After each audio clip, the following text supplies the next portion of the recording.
With his recent decisions on, number one, funding the war in Gaza, and most recently now pulling back weaponry, has he succeeded in angering both sides? Well, I think that he probably has angered both sides to a degree, but maybe that's because he's not making a political decision. Maybe he's trying to make the decision that's in the best interest of the national security of the United States and, in his judgment, the security of Israel. I hope that is the decision that he's trying to make. It was not an easy thing to get the aid through the House and the Senate to begin with. I think he lost 37 Democratic votes in the House when it went through.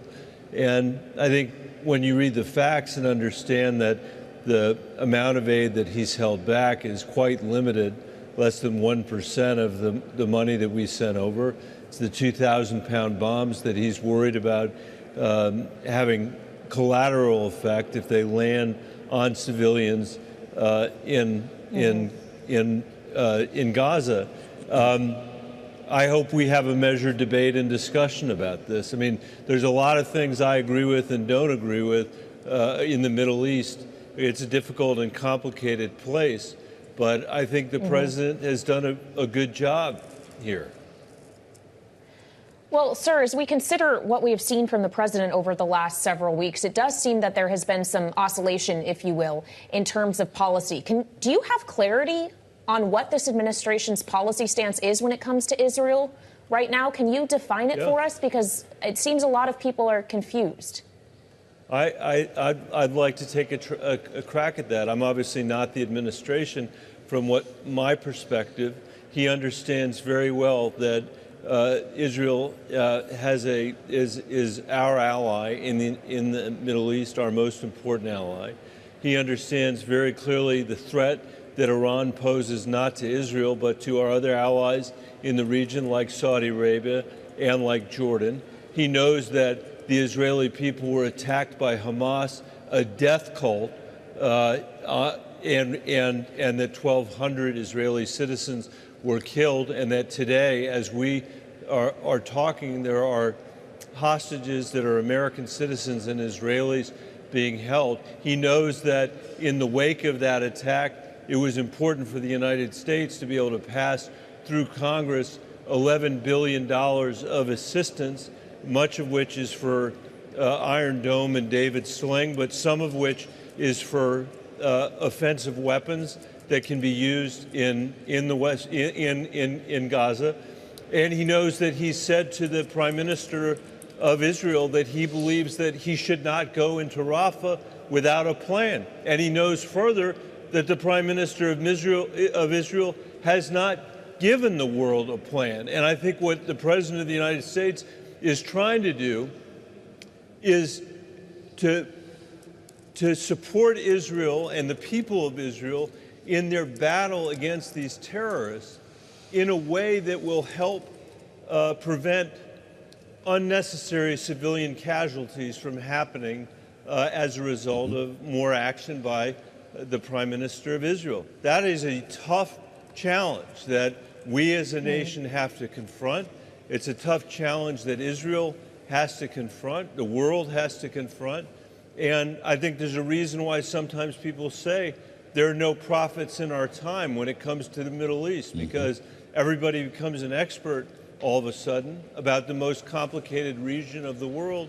But these are questions and decisions that can't, be decided every 15 minutes. And I'm not surprised at all that our policy might change from day to day. I know the president is, as I am, deeply concerned about the number of civilian casualties that there have been in the West Bank or in Gaza.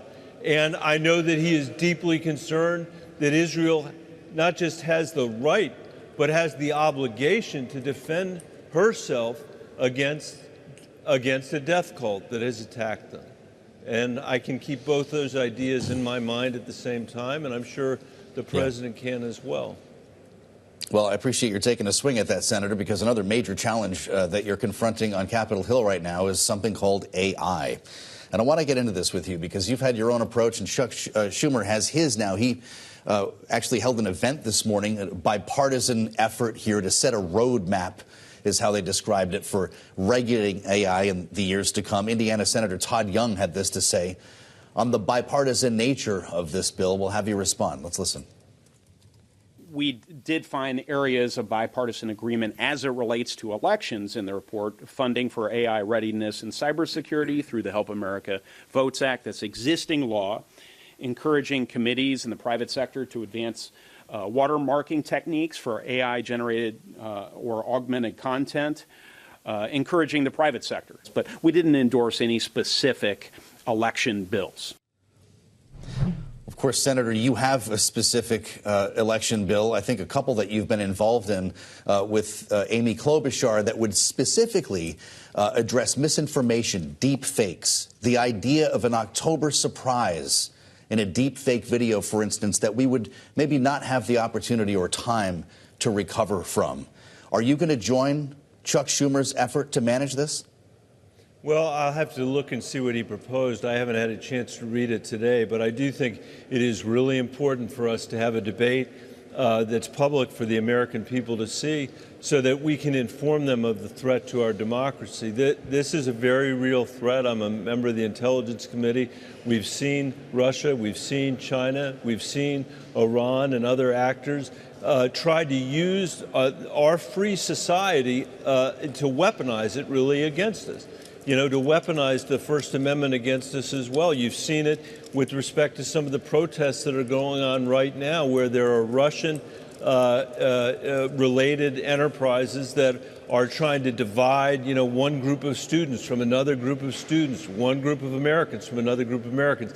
It's critically important for us to wrestle with this, and in a world where that kind of misinformation is being powered by artificial intelligence, it's critical that we do what we can to make sure that people can identify that, can distinguish it, can see, as Todd Young said on your program, that there's a watermark or some other identifying characteristic. But I suspect that that's just the beginning of what we're going to have to get into here. And as you know, I've also had a longstanding interest in the role that social media is playing in this country, not just in terms of misinformation, but in terms of the mental health of our kids all across the country.